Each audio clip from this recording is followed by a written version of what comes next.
Welcome, one and all, to V8's Online's live broadcast of the New Zealand and Australian iRacing Formula Renault 2.0 Championship. We're here at Oulton Park for the next round of the series this Wednesday night, and oh boy, it's something that's really gotten me excited. I'm Reese Gardner. Joining me in the commentary box, Jay Kennedy. Hello, Jay. Hello, Reese. Hello, everybody. Yeah, going to be a fun night of racing tonight. We head back to Britain. We're off to Oulton Park tonight. And I know you've been very, very excited about this one, but it should be a very, very fun night of racing. A tough track, a track that these cars don't see a lot of action with on iRacing, but definitely will bring out the best in the drivers, and hopefully it'll be as entertaining as the last few rounds we've seen. Yeah, certainly. Round 7 of the championship at Oulton Park Circuit in Little Budworth, Cheshire in the United Kingdom. A very historic track, and one that has definitely seen a fair bit of action over the years since it was first opened in the 1950s. Of course, it is a lot smoother and there are more barriers, and it's a bit longer nowadays, but hey, it's still a huge challenge for the drivers. It's sinewy, it bucks and dives and twists and turns. It undulates. Some turns have multiple lines, and really, there's no part of the track that's completely straight. It's a really strange one. You don't really get much of a chance to have a rest or have a break. The only real section that is straight is the little straight or shoot between turns 2 and 3. But then you're at full commitment through that section too, because you're plucking gears, trying to set yourself up for the fastest corner on the track. So there's no real chance to have a breather and have a break, and if these guys are in some pretty intense battles, we should see a fairly entertaining night of racing. Yeah, certainly. We're also using the international layout of Oulton Park, which uses both of the available chicanes on this track. Chicanes, obviously, by the name of, let me get my map up, Britain's and Hislop's are the two chicanes here at Oulton Park down the back section. Put in at some point in the 1970s and 1980s. But the rest of the track, super quick. Some very interesting turns for sure. And, well, it's not exactly the best track to offer for big overtaking opportunities most of the time. But in these cars, super stiff Formula Renault 2.0s on a circuit as bumpy as this, you got to be on it. Otherwise, your rivals will be on you in no time. Yeah, for sure. It's a difficult track. You can see the undulation as watching Jeff Rahali at the moment, currently P4. He really struggling for grip as well. There's a real lack of grip as well at this circuit. Yeah. And really, really tough to set the car up for as well, because every corner is different. You don't have any two corners that you can set the car up for in a similar fashion. So you've got some up over hills, you've got some down hills, full mixture of 90 degree, 180 degree, and then chicanes as well. So, and plus very, very fast sweeper, which we're seeing Jeff come up through now. It's two wheels on the grass to get through with full commitment. Yeah, and then braking super hard here for Shell Oil's corner. A very tight, banked hairpin that you can get on the throttle quite a bit earlier than you usually think you can. Here he is coming up to Britain's chicane now. Have a look at that big curb on entry. Massive curbs, which can really unsettle your car if you're not careful. And the other thing too is those big, huge tyre bundles which stick out, and they will absolutely destroy cars. We've seen when we've raced here in the V8 supercar how much they destroy the fronts of those cars. Well, imagine not having a big bumper and a big protective cage around you. Yeah. Just rip the front wheels off these cars, and we will see that in the race tonight for sure. We certainly will. And over here, Druid's corner, double apex, super quick, and then tightens on the exit and goes over this little crest that can really unsettle the car if you're not careful. And then down this back straight, goodness me, look at the undulation as he brakes super hard into turn 16, Lodge corner, and then through the dip, up over the crest, and then the start-finish straight is not a straight at all. It keeps turning to the left. And you actually can lose a bit of grip coming up over the rise there under the tree just before the start-finish line. And we've seen in races previous, in all different sorts of series, that late in the race, it's very, very tough to get the power down. We see passes right at the start-finish line at the end of races. So a highly entertaining lap, a very, very tough lap, one that actually requires 100% commitment, no chance to breathe at all. Yeah, certainly, and it's going to be a 25-lap race tonight. The drivers are going to have to be 100% on it, as you say, 25 times over the course of the race tonight. But hey, we're coming up towards the end of practices. Oh, we see Jeff Rahali nearly mess up the exit to Britain's there. Then coming down the back straight. I mean, this is one overtaking opportunity here at Hislops, Jay, but it's so hard to get one up the inside and get two cars through that chicane. It has been widened a little bit over the years and made less tight, but it's still very narrow. Not much space for two cars here. It's pretty tight track. We won't see a lot of too wide action. We'll see quite a few dive bombs, I've got no doubt. But saying that, just noticing on the timesheets, Riley Blythe has just pipped Dylan Shepherd, so it's very, very close in regards to times, which will lead to another highly entertaining race as Rahali loops it around through the final corner. Just as we were saying before, very tough to find rear grip.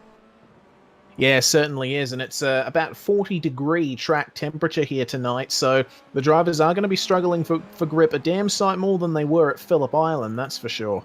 At Phillip Island, they were also helped with the very, very strong wind, helping maintain the draft down the front straight with the big headwind, so they could actually have a bit of extra commitment into turn one. But this week not as windy, so that won't be as big a factor. But as you said, rather warm conditions for these drivers tonight. Yeah, certainly, and I think I just saw Lance Perkins go to P3 on the timesheets there, unless my eyes deceive me. May have already been there, but he didn't.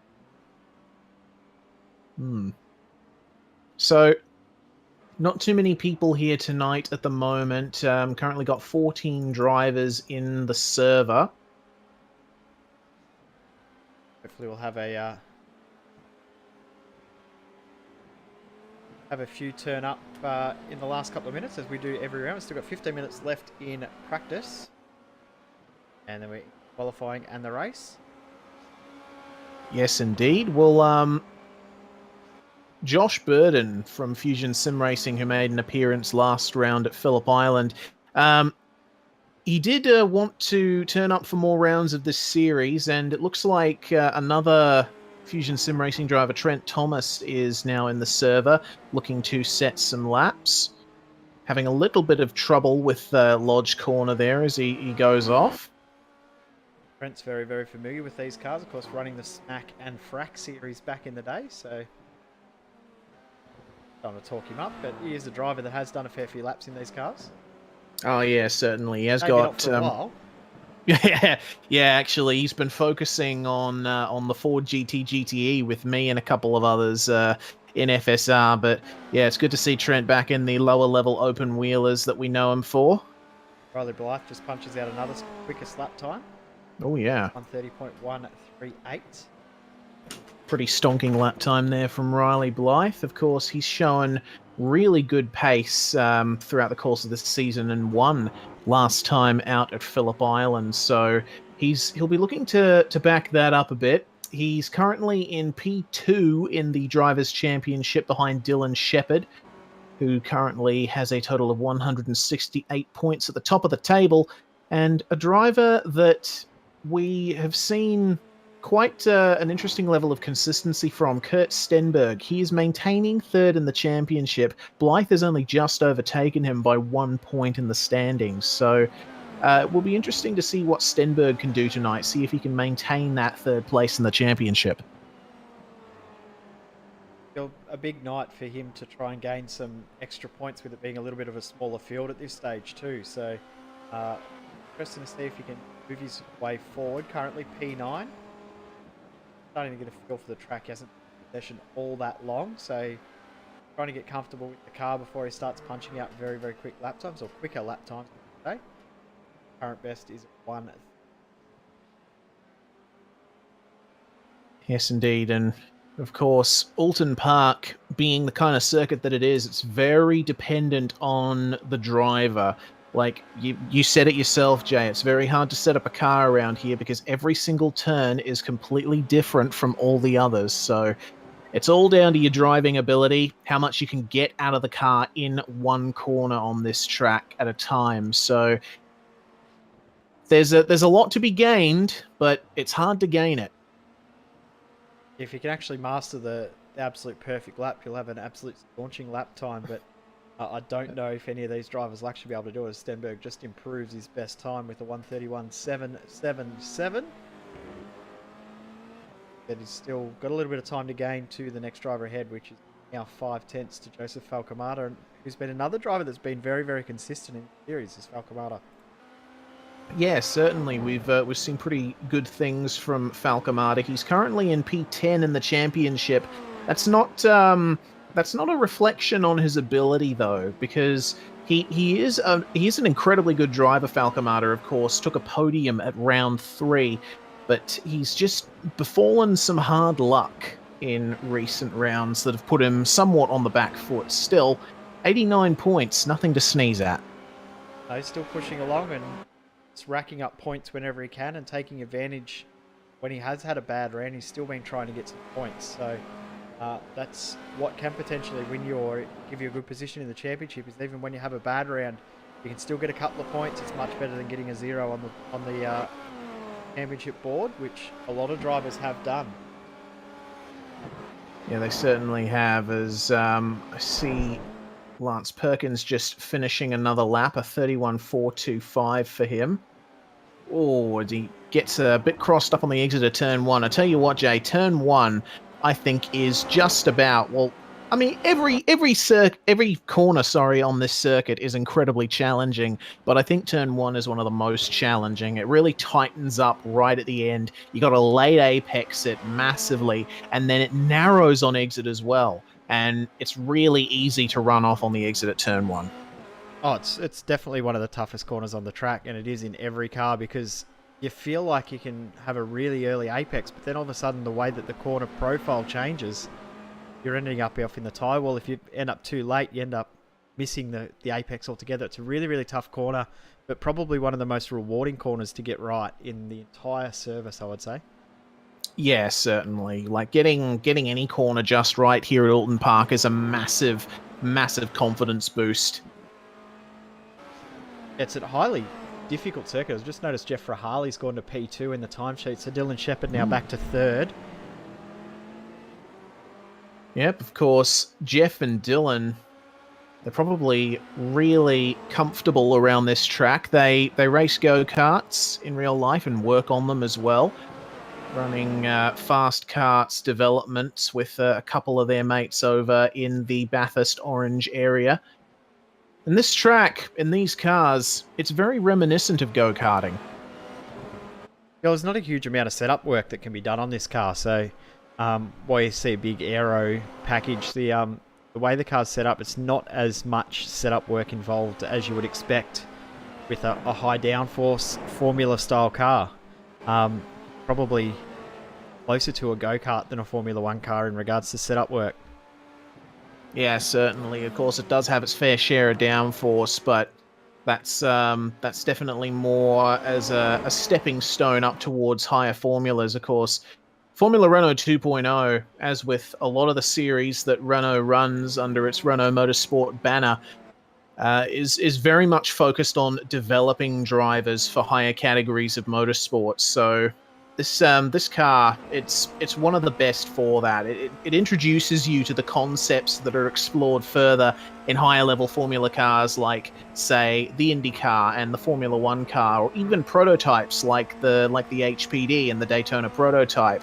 A lot of that stuff, you'll get your first exposure to it here if you follow a typical career progression on iRacing. Yeah, exactly. We're seeing this category bring about some very, very world-class drivers, or world-class caliber drivers in the real world as well. So definitely is a feeder series towards the big classes of cars in both iRacing and the real world racing, with the 2.0 being one of the more popular entry pass, or was at least one of the more popular entry pass a couple of years ago in the real world. Yeah, certainly is. And well, I mean, we keep saying it, they're lower formula cars, but they're super quick, and it does take quite a bit of effort to wheel one of these things around a circuit fast, as we're seeing. Like, there is a bit of a spread throughout the field of about 3.5 seconds at the moment from 1st to 11th. And I guess that just speaks to just how on it you can be and how comfortable you are in the car. And around a circuit like Oulton Park, where the curbs, like some of them you can ride just fine, but the other ones, like for example in Druids, the fast double apex right-hander, they're almost advisory. You don't really want to touch them, otherwise the car will get super unsettled. Yeah, they've got some weird triangle angles to them that absolutely propel the car into the unknowns, I think, especially in this sort of car with the way the suspension model is. You don't want to touch them at all. But then turn 1 and turn 2, the big sweeping corners, they're a totally different sort of curve. We see Harley through turn 2 just get the power down too early, and he's actually jumped the fence. Watch out if you're a spectator down there. You don't want to touch them at all. Oh, so you do want to touch them, but yeah, as you're saying, through Druids, you definitely don't want to touch those ones.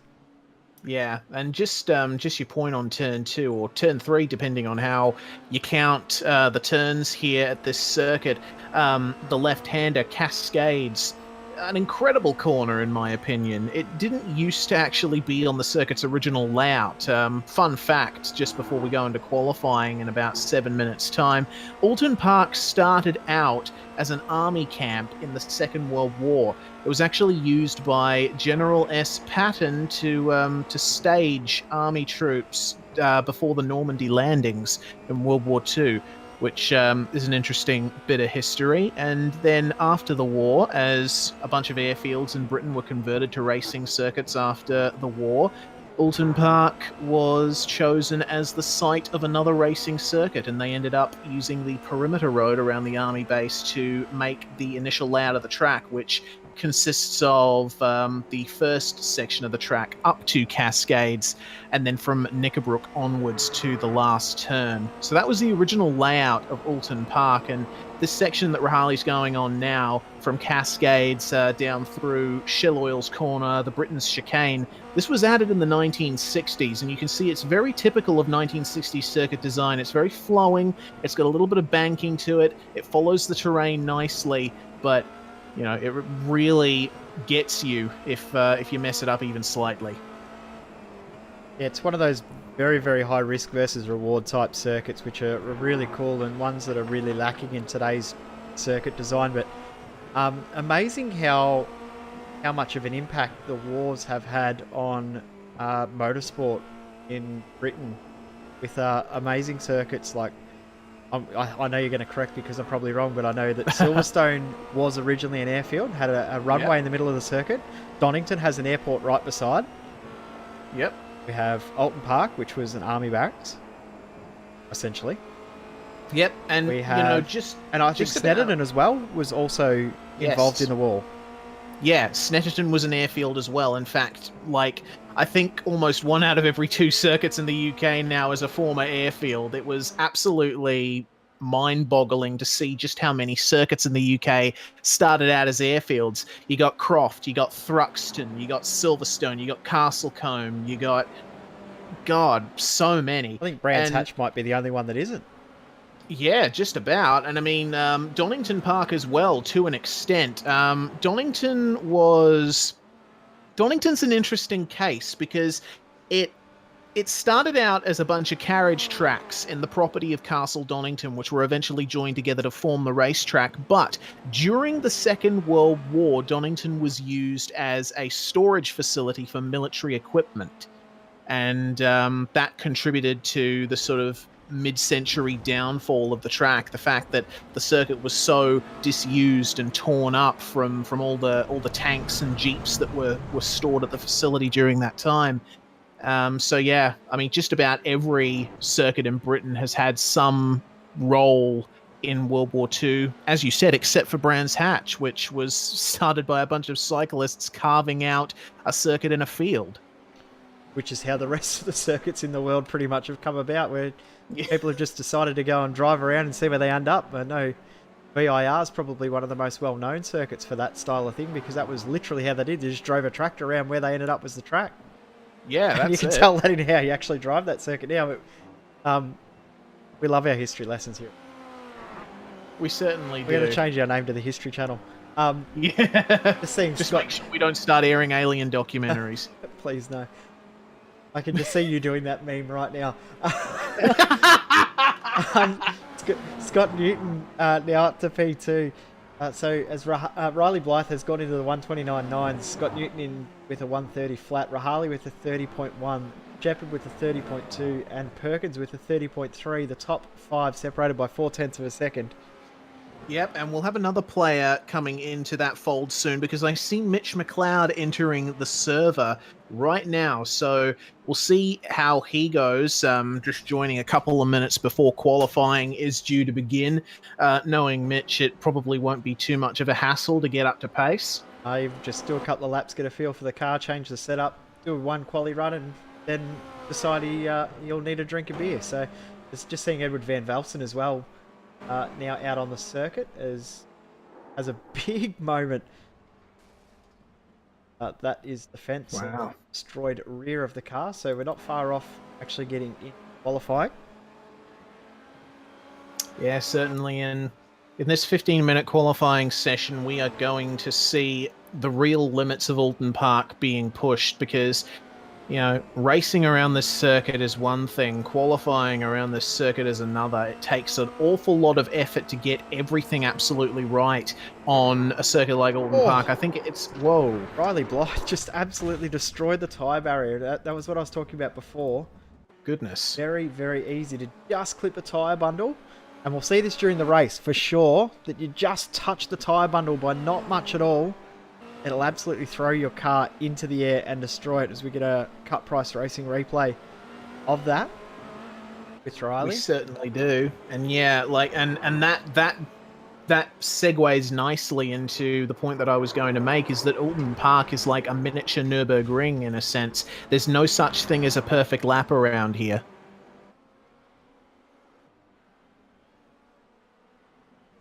If there is, it'll be an absolute astronomical lap time because it is a sort of track though, no matter what you do in regards to your lap, you're always going to find that you could have improved in some little component somewhere.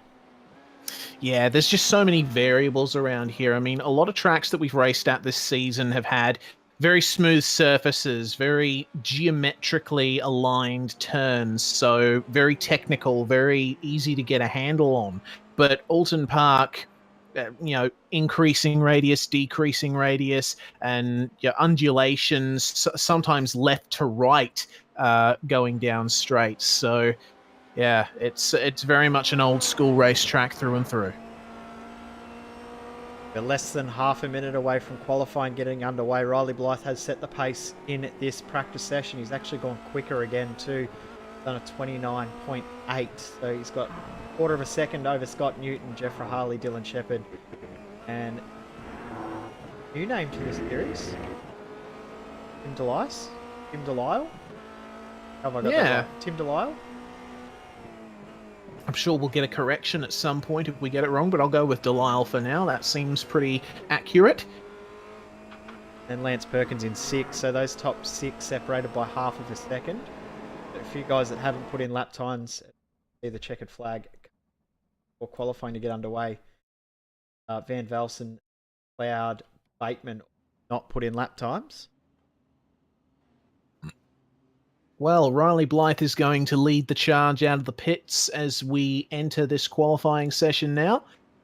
And very tight outlap here at Oulton Park. Yeah, of course, being a racetrack, it is wider than regular roads, but when it comes to racetracks, it's a bit narrower than most, so you need to be able to find your place in the pack and get some good space to do your lap time. Otherwise, if you get balked at any point during your lap, you got basically no chance of finding your way around the car in front of you without losing a bunch of time.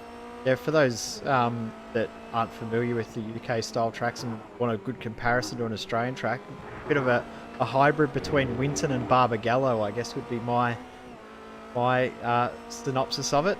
Narrow like Winton, but the undulation like Barbagallo. So if you tuck a couple more hills under Winton, that would be as close as you're going to get to Oulton Park. Yeah, maybe a bit of Simmons Plains as well. Yep. Hybrid of those three. Yep, another one that is very narrow. So it has got that a bit of an Australian feel about it because the Australian traditional race circuits are very, very narrow places. So yeah. With this, once again, we'll see the guys go out and do multiple laps back to back to get the tyres up to temp and tyres in use. Yep, and as Riley Blythe exits the final turn and onto the start-finish straight to start his first flying lap, yeah, I do like that comparison, Jay. I think it's very similar to some of the lost Australian tracks as well, like Amaru. Amaru. Yeah, definitely Amaru. Maybe Amaru if it was a bit more open Yep. and flowing. And Lakeside as well. Yes, It's a narrow. definitely. Lakeside had the walls up very, very close down the straights like we see here, and not much runoff as well. So, yeah, so lots of Australian circuits that are very, very similar to this one that are still with us and are also lost or not as well used as they used to be. Exactly, and Riley Blythe now coming down to Britain's chicane, looking like a pretty good lap so far. I think this is going to be a nice solid banker for him. He just wants to get in that first lap time, and then you can start to push after that. But you need to get that one really, really good lap time in to get started. Seeing a few drivers actually having some trouble with facing the wrong direction. McLeod and Van Velsen both having issues at the moment. Those two didn't get many laps or any laps in the practice session. So, 12 minutes left in quali already. Not going to take too long before they're into the race, and it will be quite tough from there. Yeah, it certainly will. We'll see what happens with regard to Riley Blythe as he comes through the final corner now. Oh, a little bit of an oversteer moment as he just touched the grass on the inside, but he shortens the route to the start-finish line, 29.7. Great lap. So that's actually faster than he went in practice as well. So Excellent. Great first lap for him. We go to Falcomata next as Dylan Shepherd's crossed the line with a 30.4. Falcomata was right in the mid-pack in practice, but I feel like he may have something more left in the car. Yeah, well, as he comes down the second to last flat-out section on the circuit, what kind of time is he going to do as he crosses the start-finish line? It's going to be a 31.8, so that puts him 6th at the moment. Looks like Tim Delisle has pipped Dylan Shepherd to 2nd place, by the way. Yep. Brent Thomas in 4th, Perkins 5th, Keane 6th, Falcomata 7th, and James McKeon 8th as we look at Kurt Stenberg. Big moment through the hairpin. Big rear lock-up. Saved it, though. Yeah.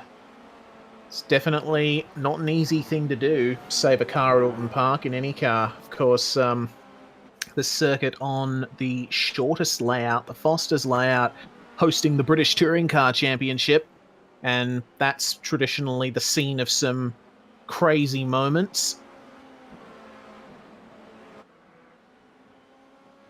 And even in those front-wheel drive touring cars, as are most of the BTCC field, you see drivers really having to manhandle their cars around this circuit. Stenberg having to turn in a couple of times for Druids there.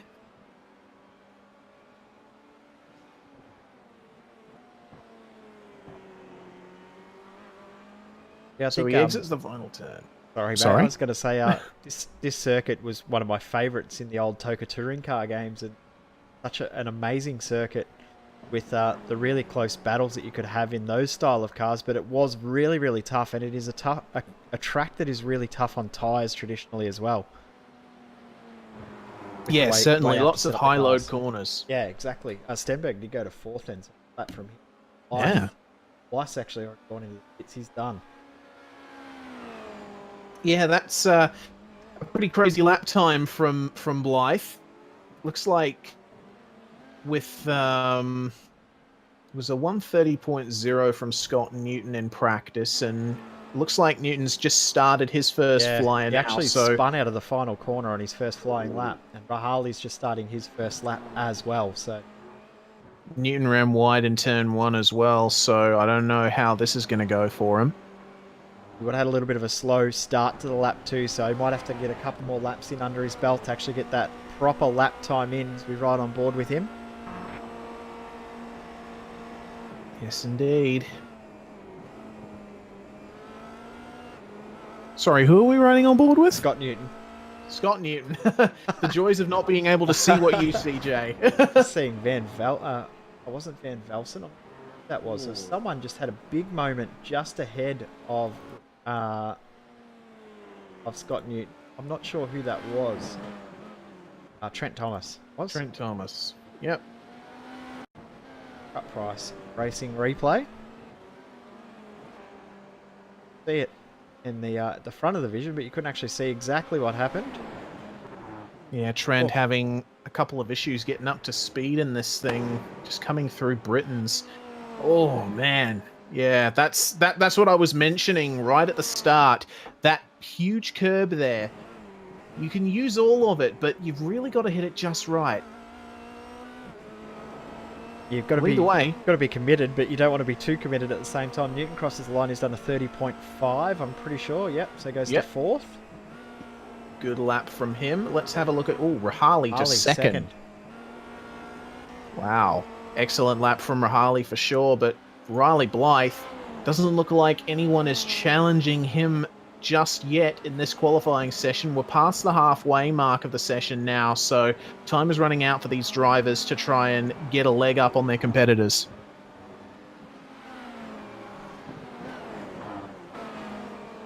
Richard McLeod on screen, yet to post a lap time. Currently 16th position.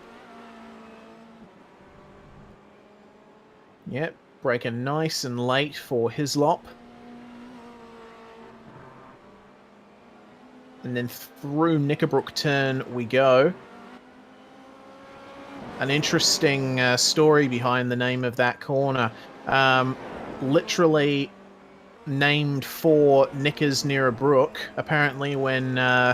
this is only an apocryphal story. Don't know if it's true, but some workers were blasting the hills, constructing the corner, and apparently they scared off a couple who had eloped down by the river. Wow. And... Oh, yeah. But they found a pair of ladies' undergarments hanging in a bush, and so they called the corner Knickerbrook. Don't know if that's true, but it's an interesting story. Sounds good. Sounds like a good story, either way. All right, well, McLeod having another go at a flying lap now as he comes through Cascades. This beautiful long turn. Oh, it's wide there. Really?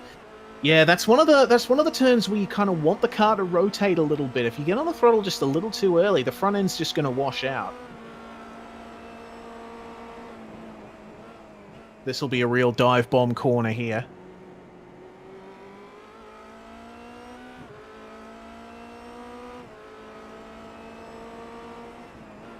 Oh, big moment. Goodness.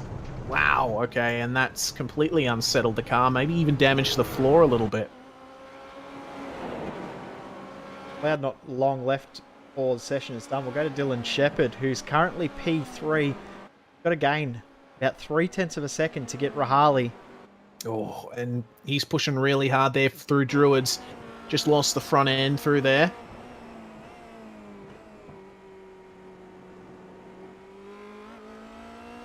So coming through Lodge Corner and out across Deer Leap and across the start-finish line. Let's see what Shepherd can do on this lap. Can he line up turn one? Had to have a couple of goes at it, but it looks like he's made it through nicely. A good exit out of there. Come down the hill through the technical turn two and the corner that we over here would call turn two. Yes, indeed. A good exit there. Just seeing him just go to second position. Oh, yeah. 30.012. Very good lap. Shepherd now back in fourth position. Yeah, and he'll want to get at least up into second in order to be able to challenge Blythe for the championship. Is the curb here at Britain's going to get him? Nope. He manages to, yeah, vaults over it nicely. Right, now Hislops and the dreaded tyre bundles. He manages to avoid them. Oh, a little bit of oversteer. Got him set up well for Knickerbrook, though. It didn't hurt him as much as it potentially could because he actually had a fast exit out of that corner. Love that bit of track right there where you come down the hill. Very good line through Druids this time around. So only one corner left on this lap. Bit of a late turn and he ran a bit wide there. Struggling with rear grip on exit. Like a pretty good lap. Yeah. It's going to be again 33.98. Only 7 thousandths slower than his PB, so this will be another one of his final chances. Oh, goodness me. Just getting loose on the exit of turn one.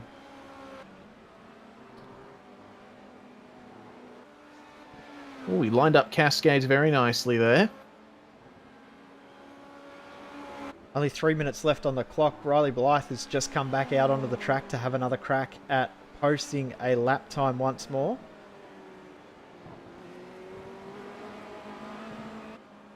All right, we'll see if he can improve on his 29.7.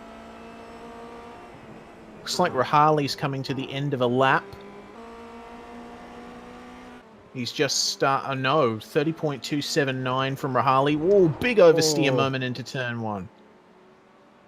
He's got to decide whether he wants to push on and have another crack or whether he goes back to the pits, resets and has another crack. Probably will keep going because of the way the tyre wear is in this car.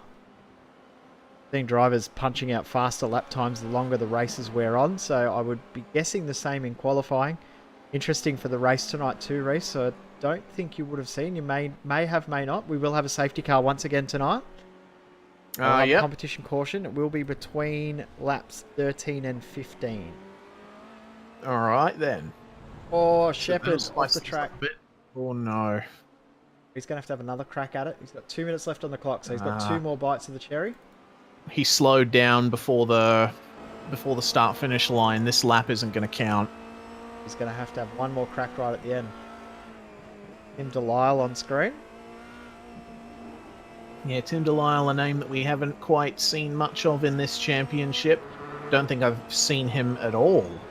A new name for me. Yeah. He's doing pretty well for himself here up in P2. Pushes wide a little through Druids.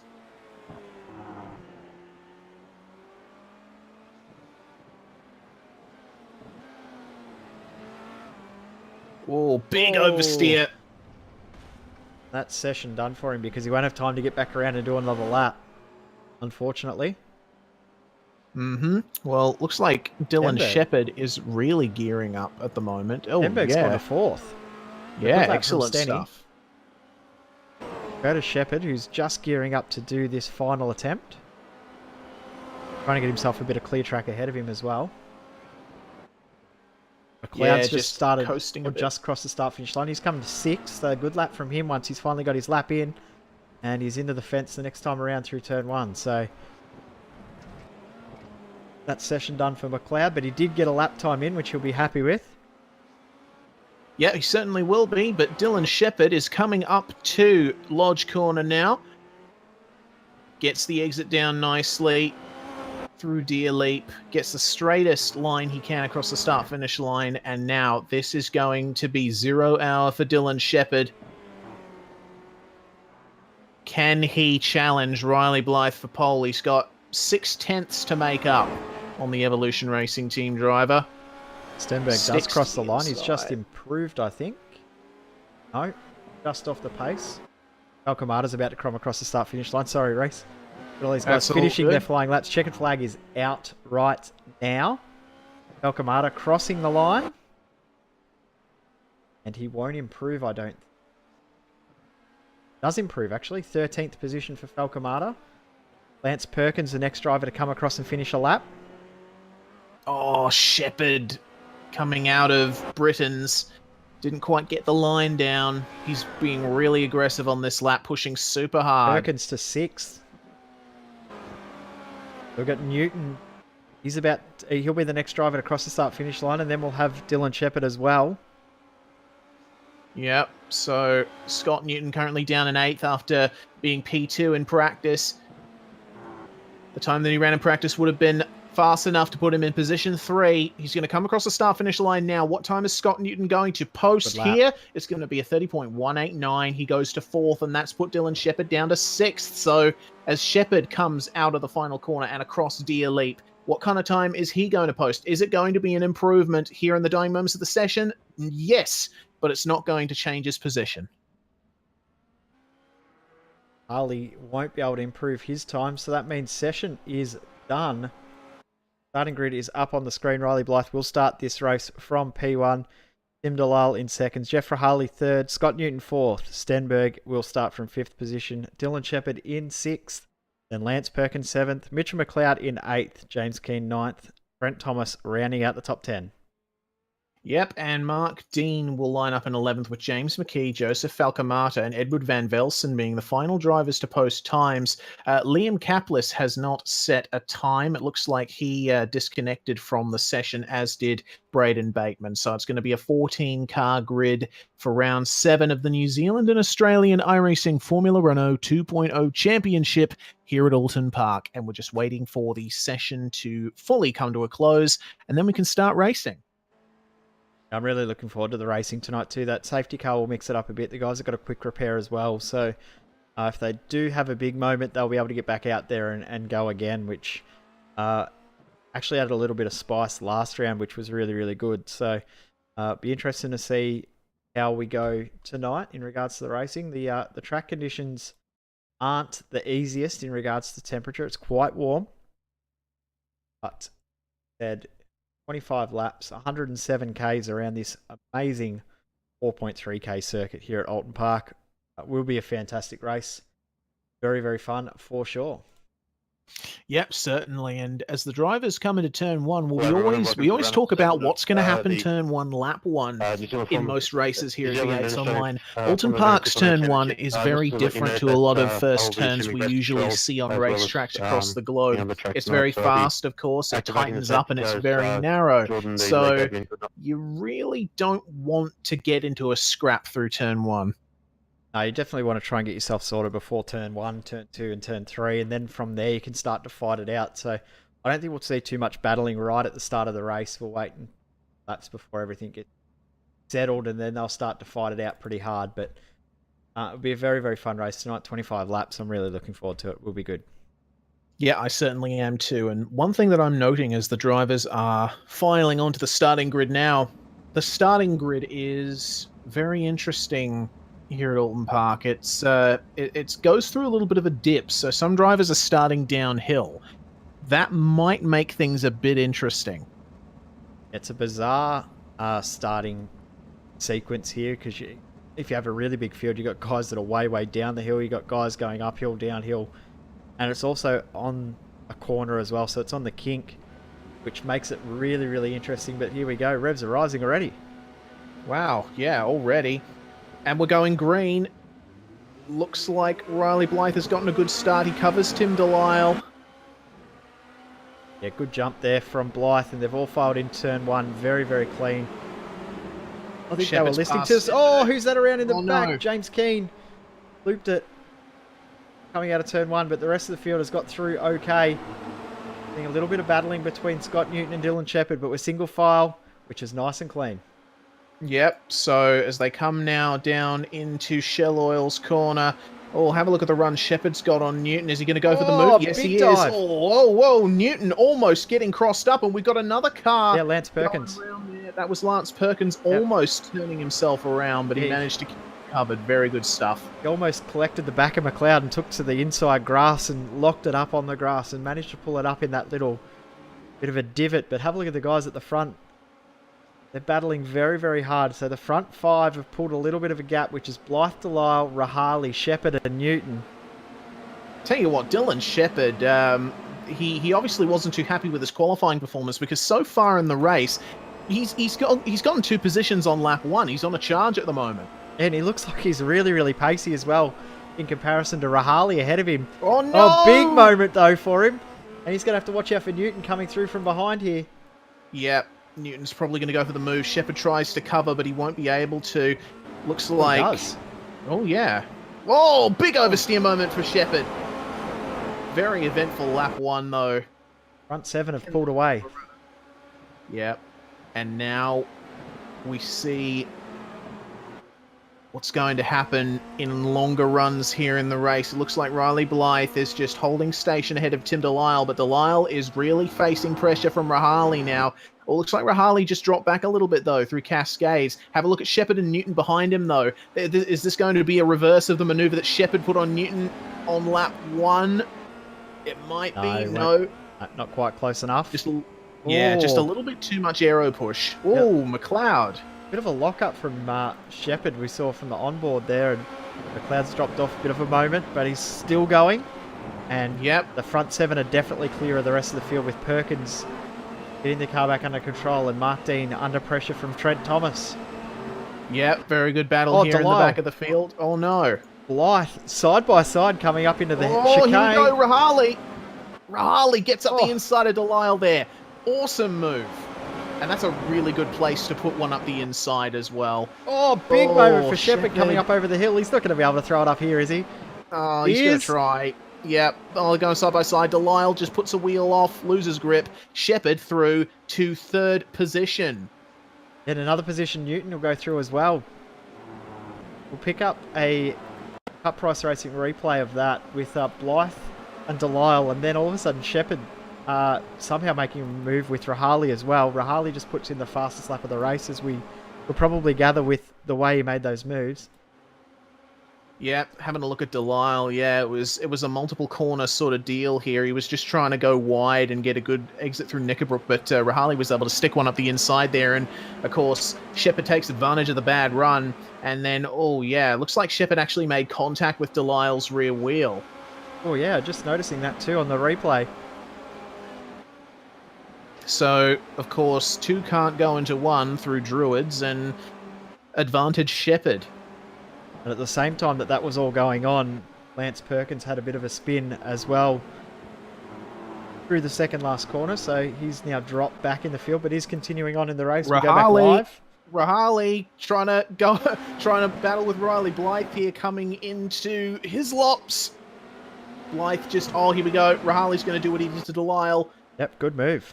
And is Shepherd going to do the same? So Rahali to the lead. Now it looks like Shepherd has got a bit of a run here. Is he going to do the same thing? Blythe sees him coming.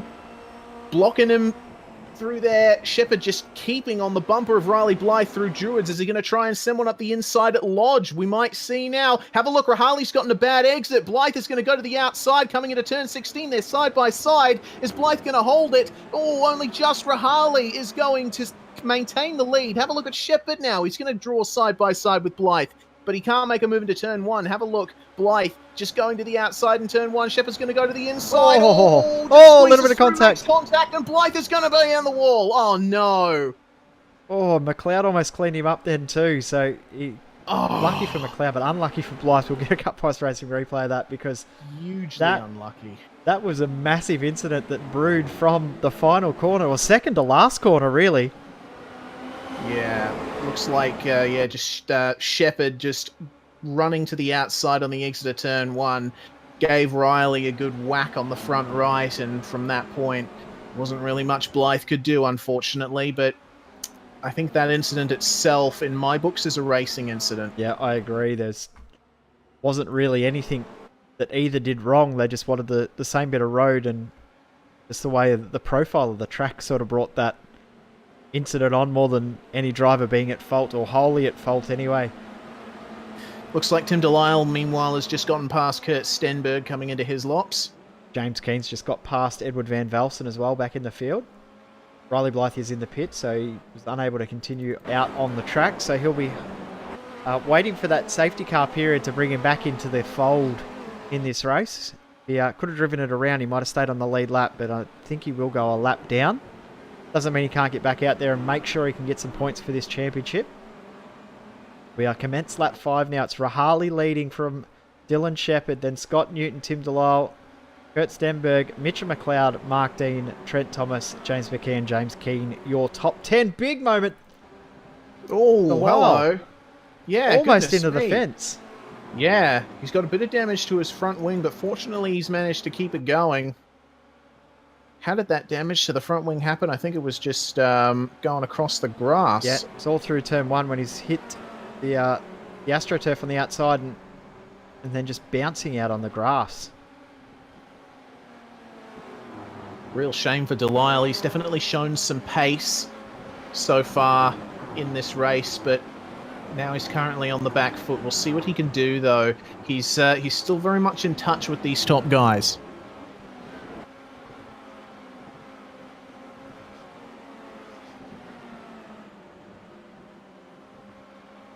Oh, just taking a chance to catch our breath after that. I am too, Reese.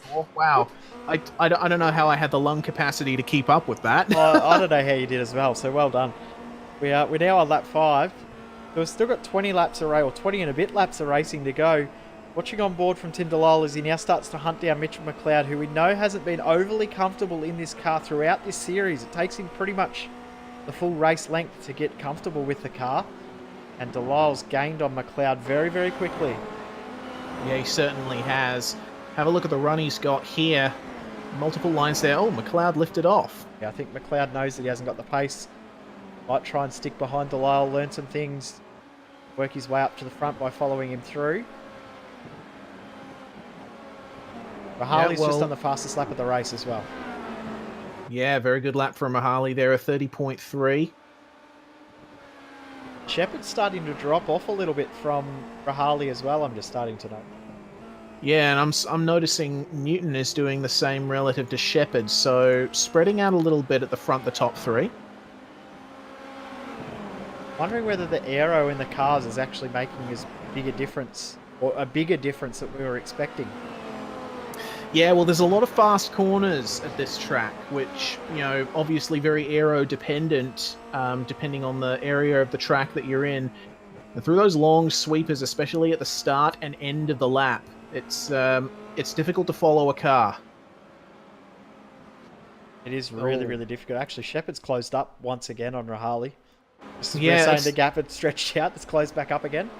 Yeah, I'm noticing that through that half of the circuit, Shepard has a bit of the upper hand over Rahali, but when it comes to this part of the circuit, the very end of the lap towards about the exit of the hairpin, Rahali seems to have the advantage. Of course, these two guys are teammates, so they won't want to race each other too aggressively. And one of them is the championship leader. Of course, they'll know that there's a safety car coming next couple of laps too, so they want to make sure that they get to that period, have a bit of a breather, and go again, which will be a nice little 8 to 10 lap stint right at the end of this race. Delisle and McLeod are both catching up to Stenberg as well. Yeah, they certainly are. As Delisle has passed McLeod, it looks like McLeod is learning a little bit from Delisle. He's just able to stay with him a bit, just a few car lengths back. Have a look at the run that Delisle has now. He's really caught up to Stenberg in these last couple of corners. Made a mistake there through the first portion of the chicane, though. Ran a little bit wide and it's compromised his exit down this little chute. Saying that, and with that, how close Shepard's got Rahali now. That's definitely closed up. Yeah, certainly has. Have a look as they come through Druids now. It looks like Shepard is much more aggressive through the corner than Rahali is. Rahali's just taking a little bit more of the inside curb on these last couple of laps. Looks like both of them took the same line that time round, but the last couple of laps I've noticed Rahali's just used a little bit too much of the curb, and it's allowed Shepard to catch back up here into the last corner. Yeah, that gap's closed a lot this time around. I think Shepard might even pretty close to the fastest lap of the race this lap. Rahali, yeah, he'll have that draft. Not quite.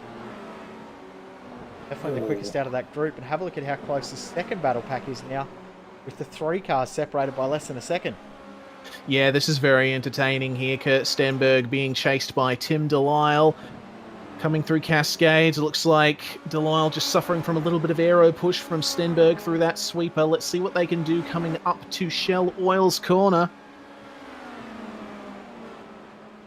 Just not quite close enough to put a move, but wow, really gains under brakes. And the cool thing about that corner is, as Delisle just demonstrated, you can run wide a little bit in the first part of the corner. It's more about how early you can get on the throttle in that particular portion of the circuit. The banking really helps with the exit. As you said, it's all about the power, so it doesn't matter how slow or what line you take. If you can get on the throttle first, you're going to get an advantage. Oh, big lock up from Stenny, and he's run wide. McLeod just goes off in the background there, so it looks like Delisle doesn't have any pressure from behind now. He's going to try and get by Stenberg at some point now. Thomas is actually now right behind McLeod after that mistake. Get a Cut Price Racing replay. I know Mitch will be happy to get a replay of his incident. He loves it when I do this.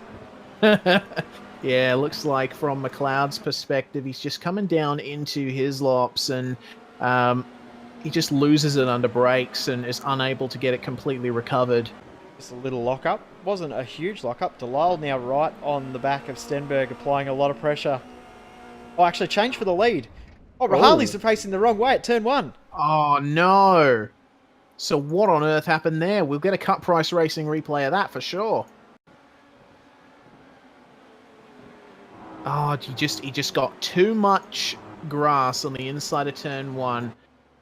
The car bounced, and that just lost the rear end. So Rahali now has lost the lead of this race. Fortunately, he was able to keep it out of the wall.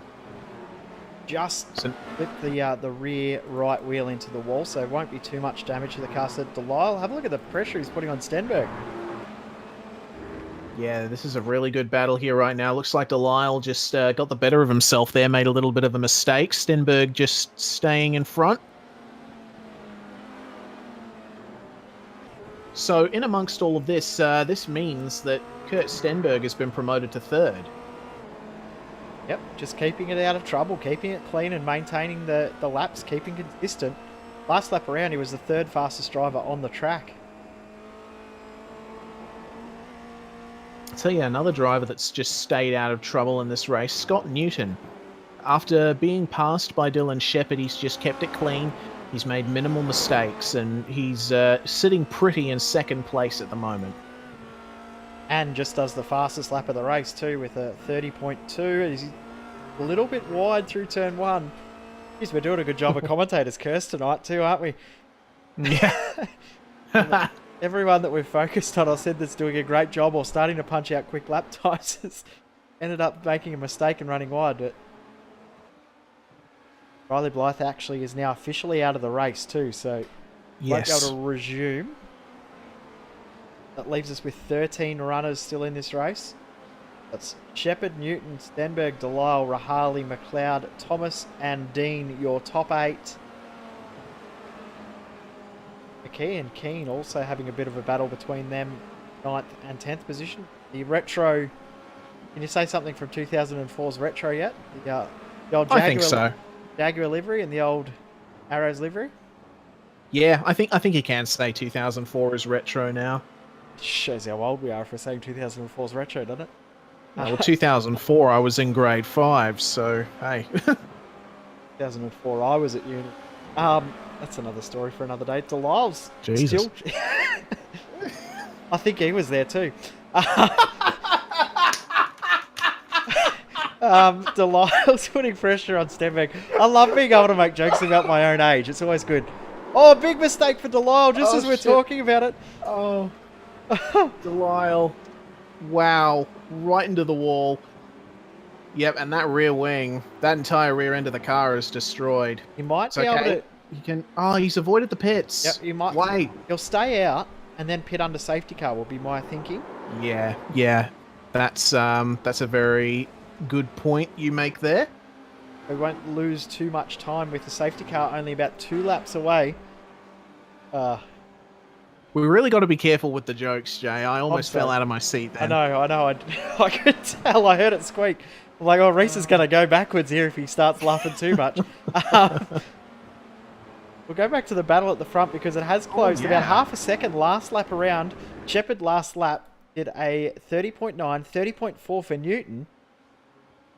What on earth happened to Shepherd? I'm going to rewind and take a look. A lot of the guys actually doing around 30.8, 30.9s, 31 flats. So maybe just trying to maintain first position while it's green.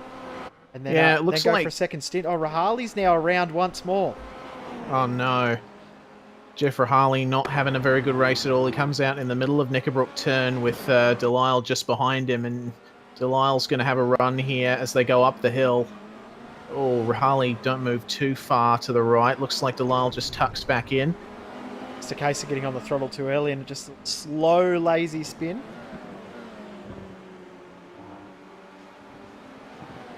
Back live. Yep. I'm still laughing at my own joke, Reese. Oh, dear. Sorry. All right, we're at halfway point of this race anyway.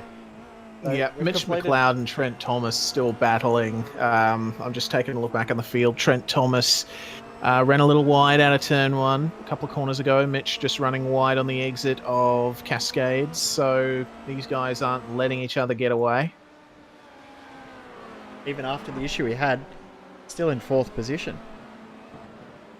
Yeah, that's pretty good actually from Mitch.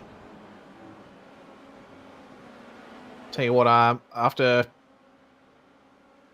yeah, both McLeod and Thomas have really profited from the top guys' mistakes. Trent up from 10th to 5th. Other driver that's just kept it out of trouble. Back behind, we've got Martin. Other driver that's just kept it straight, kept it clean, working his way through from the back of the field. He's up to 8th, and he's putting pressure on Tim DeLisle, who has got that massive crink in that rear wing, so that'll be reducing the straight line speed. Dean might be able to get a move done here. Yeah, will be interesting to see what he can do in this section of the circuit. Of course, DeLisle in those big aero parts of the circuit. With that lack of a rear wing producing efficient aero, it's really going to hurt his pace through the turns like Druids, etc., and Cascades as well. Looks like Dean has got a bit of a run here, though. We'll see him catch up in the next couple of corners. I wouldn't be surprised at the hairpin if he get a move done. It's closing a couple of tenths every now and again. Oh, Rahali! Massive moment for Rahali. Oh, no. Turn 1 again. And Rahali is out. Race done. He's upside down. Edward Van Velsen also out of the race too. We've missed something happening to him. Rahali just ran wide this time, and then the AstroTurfs just sent him straight into the tyre barrier. And that's a sickening smash. What happened to Van Velsen? Something's happened to James Keane at the exact same time as well. Just missed that from Keane. Just headed to the grass. And as he's tried to rejoin, it's just sent him straight into the tyre barrier and ended up upside down. Safety car now out. So yep, on lap 10. Yeah. So it looks like Van Velsen had been in the pits for a fair while. I got the replay up on. From what I can see, it was just a case of spinning and perhaps losing confidence in the aero. Actually, just yeah. So I'm not too sure what's gone on there yet. Safety car is out, so Shepard maintained and held that lead. Control of a racing pace car. Have it out for 2 laps, so we'll have 9 laps left at the end of the race. Or 10 laps, I should say. Nice little stint right to the end. Yeah, certainly should be. Well, these guys haven't been as close to each other as this since the start. So now once the pace car pulls in, they get to do it all over again. Second chance for a lot of these guys to try and get a leg up on their competitors. I think the good thing too is they did a great job in the first start, making sure they were single file pretty much through turn 1. Being single file through turn 1 again, I don't think it will be too upsetting or worrying for a lot of the field. Yeah, certainly won't. And look out for a few people maybe missing the jump coming out of the last turn when the green flag flies, because as they come over Deer's Leap, you've got to get the traction down pretty well out of that last turn. So we might see a few positions being made down the start-finish straight, depending on how awake people are. Going to help the likes of Mark Dean as well. Now he's right there. If he can get that jump, he knows the aero advantage that he's got on the car ahead into Lyle. Yeah, may be able to get that move done quite easily now too.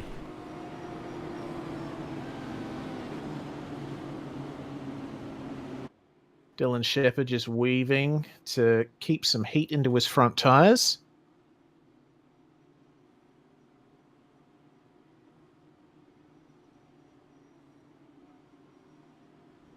So all of the currently running cars are on the lead lap right now. So got 10 cars left in the race, so 4 DNFs, 2 did not start.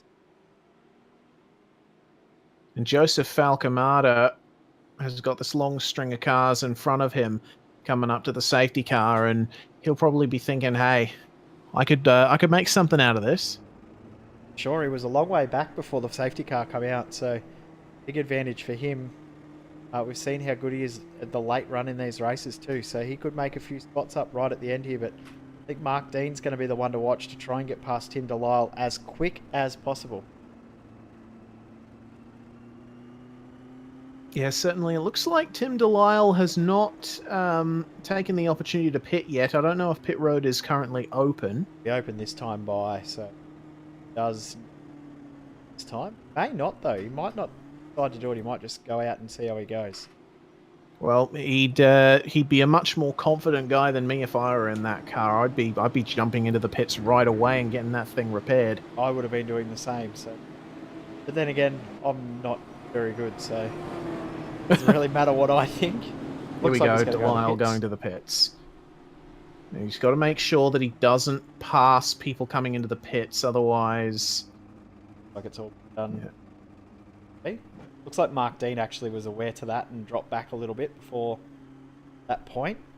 And catch a lot of road drivers out the way you enter the pit lane and how it all occurs. So, nice quick repair and quickest pit stop in history, and he's off again. 1.6 seconds, all he stopped for, and he'll drop back into 10th position. So, as I suspected, waited for the safety car. It hasn't really cost him any time.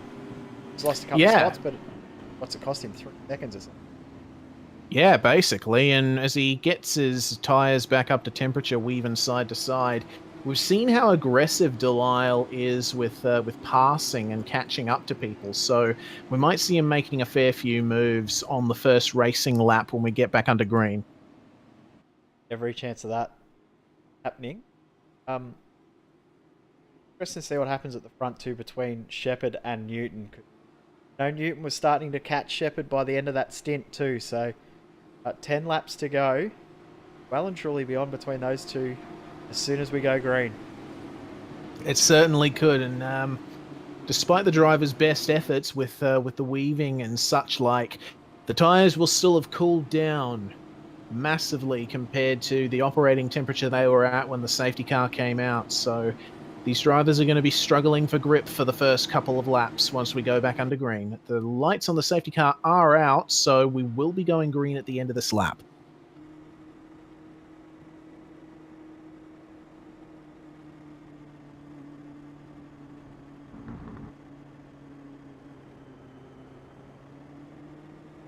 Past the halfway point in this championship too. Next week we head to Spa. Not many rounds left after that. Spa, Monza, Nürburgring, Laguna Seca, and Montreal. Montreal will be definitely in how close those walls are. I'm really looking forward to that. But 5 pretty cool tracks to end the championship coming up over 6. Yeah, killer schedule this series has had, and it's been really good to see these drivers go to these tracks in this car. It's very much a schedule that we haven't seen much of in the Oz NZ community. You know, we have our old standbys in terms of tracks we go to in this particular sector of the iRacing community down here in Australia and New Zealand. But this series has gone to a couple of tracks that might be a little lesser known or lesser used in our community, and it's been really good to see these tracks getting used, like Oulton Park. Oulton Park, Laguna Seca, another track that's rarely used within the Oz NZ community as well. So I think people forget about it because you don't have to pay for it or don't have to pay extra for it. People forget that it even exists. But that's a really, really cool track and one that I'd like to see a little bit more in a lot more of our broadcast series. Yeah, certainly. A return to Laguna Seca at some point would certainly be on the cards for me in the commentator's seat. From the driver's seat, probably not so much, but that's just my personal opinion. That's just me, though. But the safety car is coming through the final turn now, and Dylan Shepherd will control the field once the safety car returns to the pits. Scott Newton will be watching him. We've gone green now, and it looks like Scott Newton's gotten a bit of a jump on Dylan Shepherd, but he's going to have to hold back. He's not allowed to pass before the start-finish line. Look at McLeod. Have a look at the run here. Yeah, McLeod. Jeez. Backed out of it because he thought he may have been too far up. He's backed out of it, got into single file, but they've all made it through turn 1 safely. We have 10 laps left in this race. Don't pay attention to what it says on the screen. The predictometer's gone crazy with the safety car once more, but have a look at McLeod. McLeod on Stenberg and Newton. Newton on Shepherd as well. Oh my goodness, they're going side by side through the fast turn. Looks like Newton's just taken the lead and is going to protect from Shepherd coming into Shell Oil's corner. So McLeod's Newton got now third. to the lead of this race, and McLeod the third. Oh, Shepherd might be trying to come back on Newton here. They go through Britons. Newton's going to have to get on the throttle nice and hard here. Make sure that Shepherd doesn't get a run on him, but has he got a run? It looks like he has. Shepherd is going to try and go for a move here, but Newton's going to cover, avoiding those tyre bundles. Driving from all of these guys, the top 5 have pulled away. Tim Delisle straight away back onto the tail of Mark Dean. So Delisle's made up 3 spots since the restart already, but Shepherd been the biggest loser out of the restart. Lost first spot and losing ground. Scott Newton pretty quickly. Yeah, have a look at the gap that Newton's pulled out on Shepherd already as they come to the end of the first racing lap after the safety car period. The end of lap 16 Oh, now. McLeod! Oh, McLeod round! Kept it off the wall though, which is a positive, but he has dropped back to 10th position.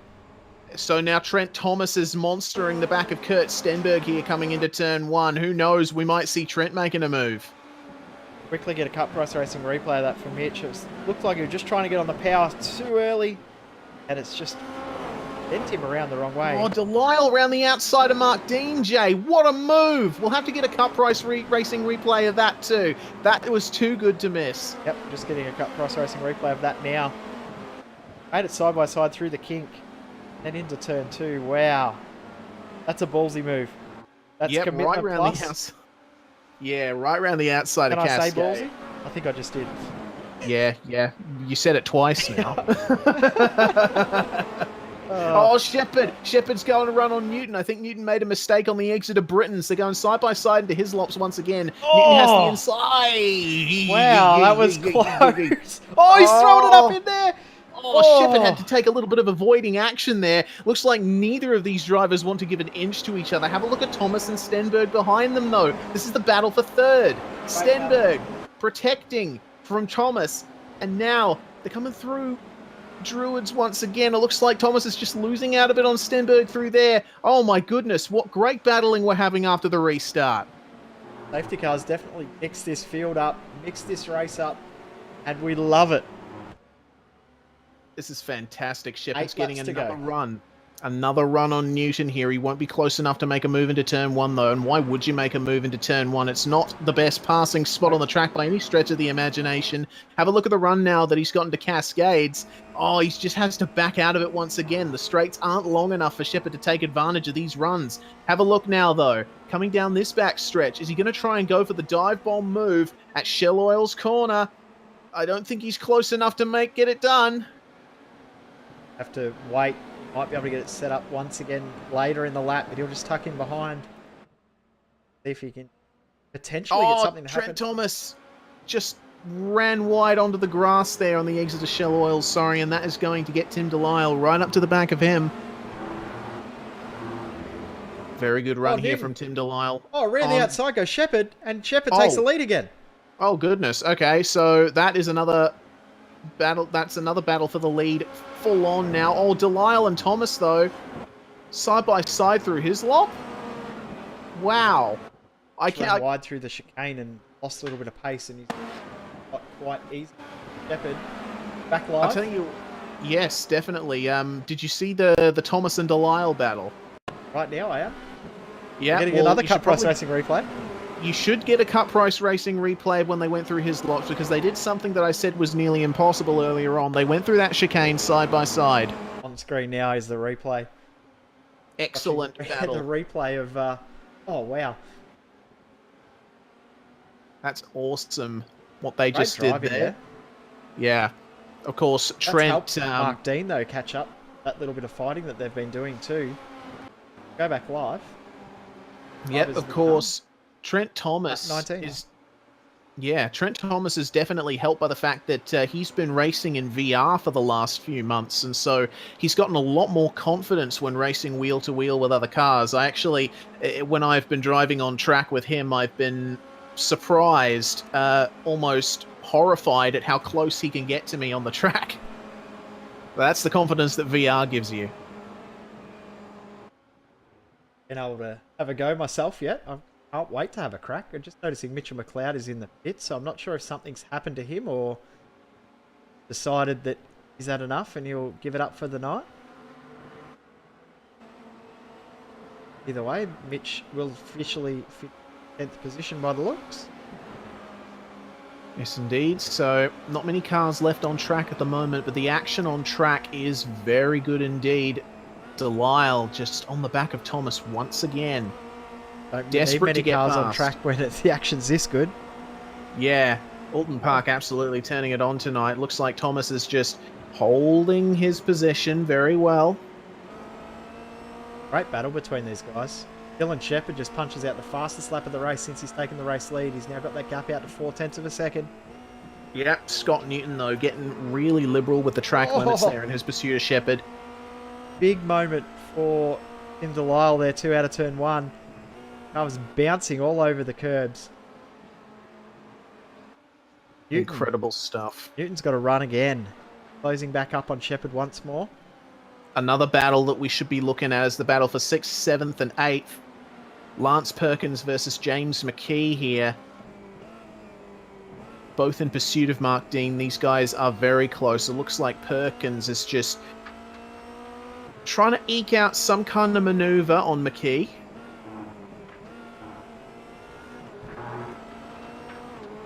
Oh, have a look at Thomas and Delisle, though, side by side once again into his lop. And Thomas defending very well there from Delisle.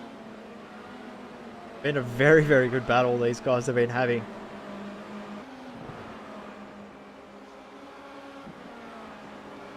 Excellent stuff, but the battle for the lead's still not over. Looks like just losing a little bit of ground, Scott Newton on Dylan Shepherd, but that is to be expected through a fast corner. Very aggressive under the brakes, pulling right back up as they come up to the end of the lap. Big slide from Newton, though. Both of them absolutely Delisle's giving just it got through. And oh, yep, Delisle through on Thomas. But looks like Thomas is almost coming back on him for here, coming up to turn 1 on lap 21 of 25. But he yields coming into turn 1. Is he going to try and go for the over-under on the exit? He's going to give it a bloody good go. Oh, is he going to try and squeeze it? No. Delisle just blocks him very nicely. And looks like Delisle is... Oh, he gets through, but not without a big spoonful of oversteer.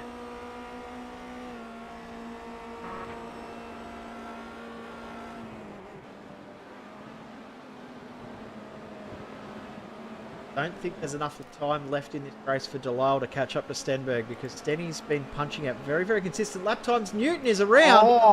Oh no. And Newton with a bit of damage to the front yeah. wing as well. What on earth happened to him? Racing replay, and we'll see if we can pick up exactly what happened because Newton was putting a lot of pressure on Shepherd for that race lead. Oh geez, I can't pick out what happened there. Looks like he just completely missed his braking point for the chicane. Yeah, he's just gone too deep and pretty much just locked it up to avoid contact. It almost looks like at first he didn't even make an attempt to slow down. Like the brakes were almost an afterthought. That's a very bizarre incident. Yeah.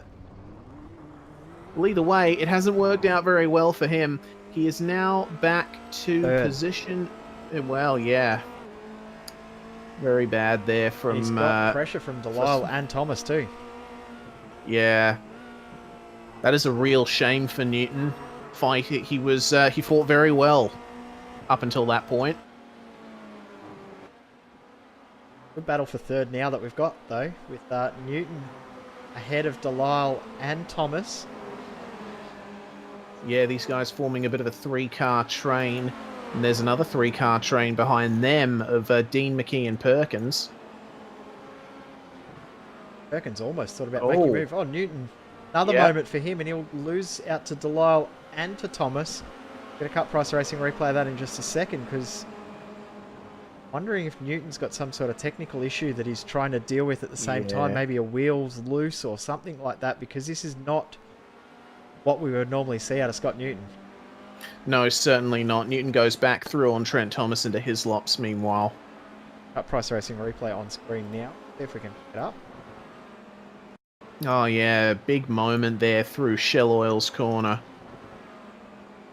Two strange braking moments. 2 back-to-back laps. James McKee's got a good run here. He's like right up on the tail of Mark Dean. Oh yeah, very good run from the Jaguar livery driver. Okay.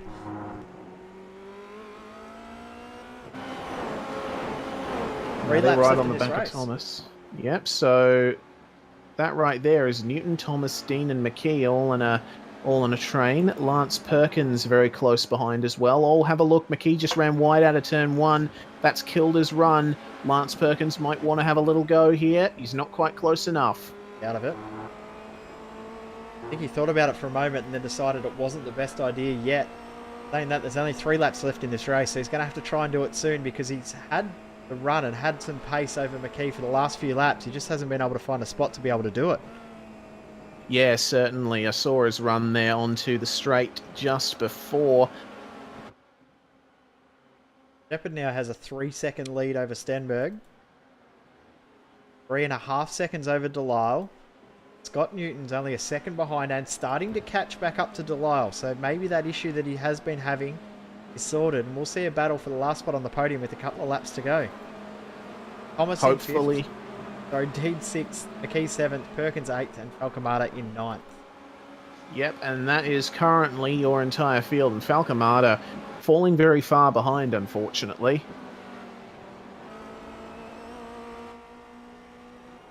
Board with Scott Newton as he starts to hunt down Tim Delisle.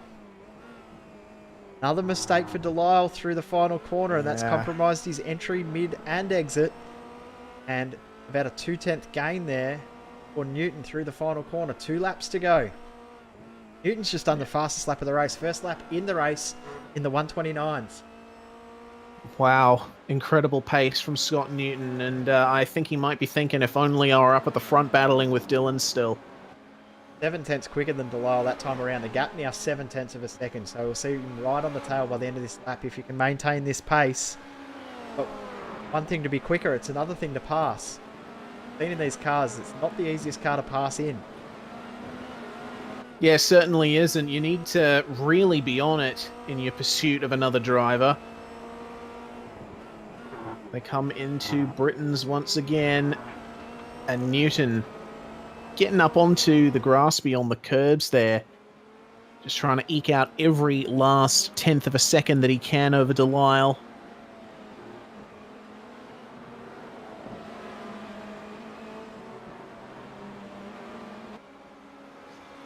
Looks like they've well and truly broken free of Thomas, Dean, McKee, and Perkins now, who have spread themselves out a fair bit. Look at the gap now, down to 2/10 of a second live. So Newton is right there, just as predicted at the end of the lap. He's right on his tail. And one to go. Big another moment. mistake. Oh, both of them! Both of them. Both of them gone! And that's going to let Thomas through to take 3rd. Wow! Oh, with 1 lap to go, can Tim Delisle get past Trent Thomas again? Get another Cut Price Racing replay He's because going to have a go of it. Oh, Thomas off! Huge, huge crash for Trent Thomas. replay of all of this going on. The wall. Oh my goodness. So, and he's crabbing hard. Trent Thomas with really bad damage. Oh wow. So it's all gone off now at the end of this race. Tim Delisle lost 3rd, but then he gained it back again, all in the space of a few of 1 or 2 corners. They're just getting the replay of the incident there with Thomas. Oh, big hit. That was huge. That was Thomas just getting a little bit excited. I think getting his foot on the throttle a little bit too early, thinking, yes, I've got a podium here. I've done that before. I'm sure you have too, Race. Oh, yep, for sure. But Scott Newton, meanwhile, all the way back to 9th place, probably 8th now that Trent Thomas is crawling around the circuit. Dylan Shepard coming up down the back straight, up in the final corner for the last time. What an eventful drive. Yeah, what an eventful race too, but Shepard has managed to stay on through all of it. He cruises across the line at a reduced speed to take the win here in round 7 of the New Zealand and Australian iRacing Formula Renault 2.0 Championship, with Kurt Stenberg following him for second. Tim Delisle crosses the line for third to complete your podium. Great drive all around. A highly entertaining race once again. Unlucky for Newton. Unlucky for Thomas. Thomas, I don't think will make it home at the current rate. Got enough pace to make it at all. But wow, what another fun ride of racing. I really enjoy this series. It always brings it on. It always brings really close racing. And we see different results every week. We don't see someone drive away with it every week like we do in other series, which is really, really cool. Yeah, it's absolutely excellent, and it's anyone can get more entries. I really want to see bigger fields in this series because, like, this is all the proof you need. The racing is absolutely insane. Yeah, ended up with the entire field of finishes separated by 22 seconds. So very, very close. We'll run through the results. Shepherd picks up the win in the end. Only a second, but he did slow down at the finish line to let Stenberg catch up. So Stenberg second, Delisle third, Mark Dean in fourth, James McKee in fifth position, Lance Perkins sixth, Joseph Falcamata in seventh position, Scott Newton eighth, unlucky for Thomas Hill ninth, Mitchell McLeod in 10th position, Jeff Rahali, James Keane, Edward Van Velsen, and Riley Blythe, the last of the drivers in tonight's race. But again, another entertaining night of racing.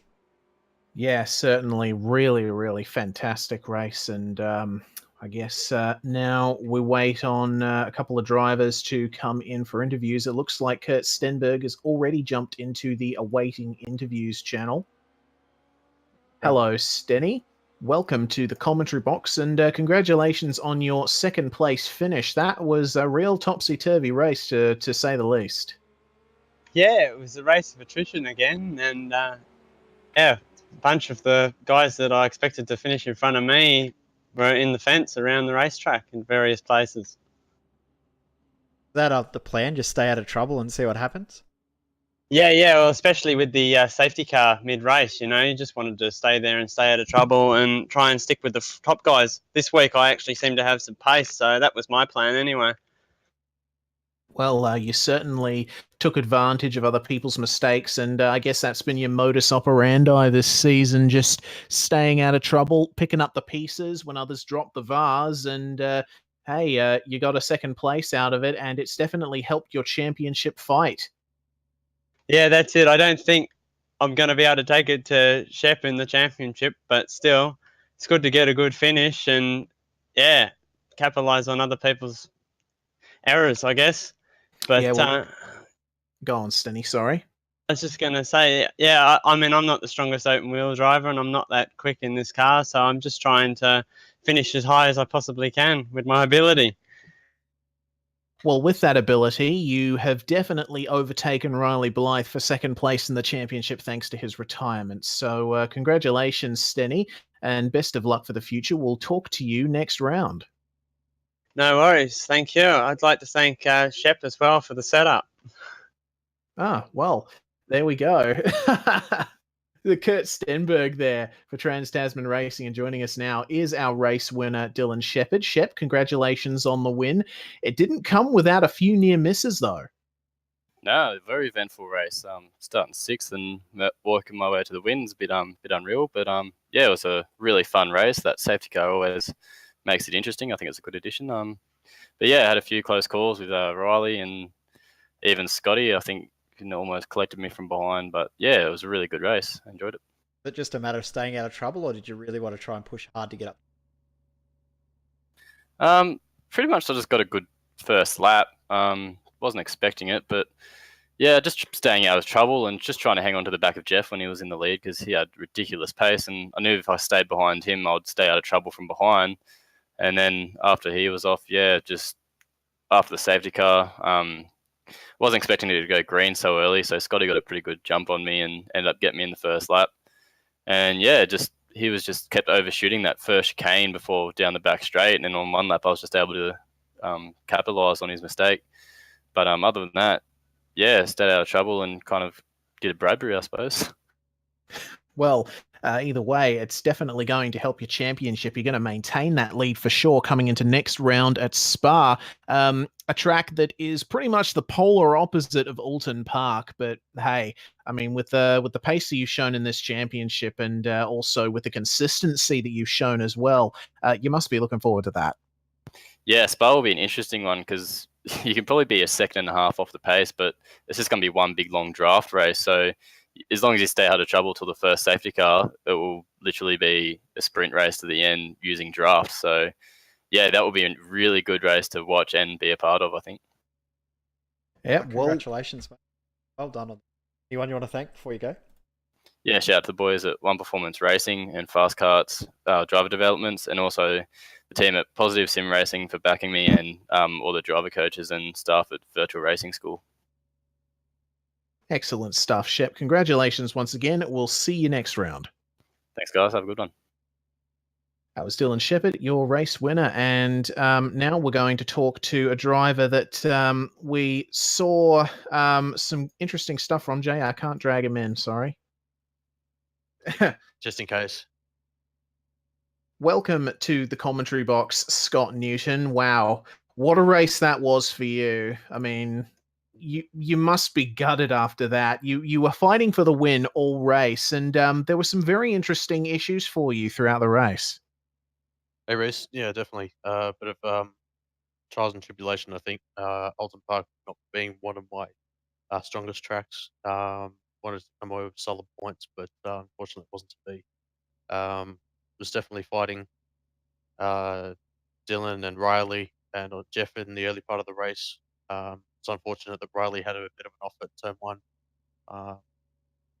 And then just coming up to safety cars in second, just let the gap close up, obviously due to that. It's a little bit of confusion on the restart with Dylan, I think, slowing down a little bit, but yeah, it was green, so luckily there wasn't too much of a gap to cause any issues. But then, yeah, just coming up to like final 6 or 7 laps of the race, yeah, I had issues with the chicane in sector 3, I think it is, or the first chicane. And yeah, Dylan got the run on me, and I was able to get past, and then same corner a couple of laps later because I was gaining on him in that sector, but yeah, I just left it a little bit too late, or he was just that touch early on the brakes, and yeah, that's what sent me around. About to ask you about that. We weren't sure if there was very, very unlike you.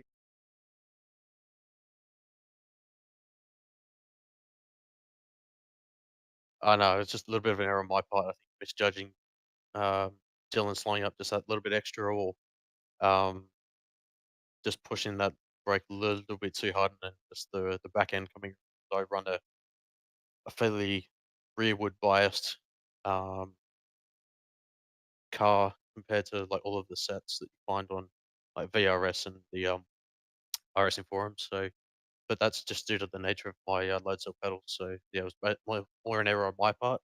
And then I was also lucky that Tim didn't run up the back of me at the hairpin 1 or 2 laps later because my tires were pretty much overheated, and that's probably what caused it as well. All right. Well, regardless, I suppose there's some positives to take away from this race. You're still incredibly pacey in this car, and yeah, I guess you got next round to look forward to at Spa. Yeah, definitely. I've already done a couple of races at Spa, one in AOR and then one at World Championship Support Race. So testing has already been pretty much completed. Just got to wait for the race next week. Hopefully, I'm able to make it due to being away. So I just really fingers crossed I can actually make it to put the fight to Dylan and try and take that win away from him. Unfortunately, I couldn't do it today. Well, best of luck with that, Scott, and we'll talk to you again soon. No worries. Cheers, fellas. Well, that was Scott Newton there for Apex Racing, and a very unfortunate 8th place finisher in this race here, round 7 of the Formula Renault 2.0 Championship. Jay, we've come to the end of another incredibly entertaining Formula Renault 2.0 event. Yeah, absolutely awesome night of racing. This series has turned it on once again, and The action never stops here at V8 Online. There were some pretty cool events coming up over the next week or so with IMSA and of course Scops this weekend as well.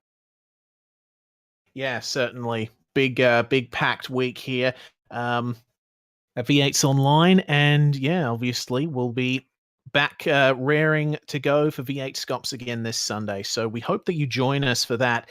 Once again, make sure to visit us at www.v8sonline.com for all the latest goss in the Australia, New Zealand iRacing community.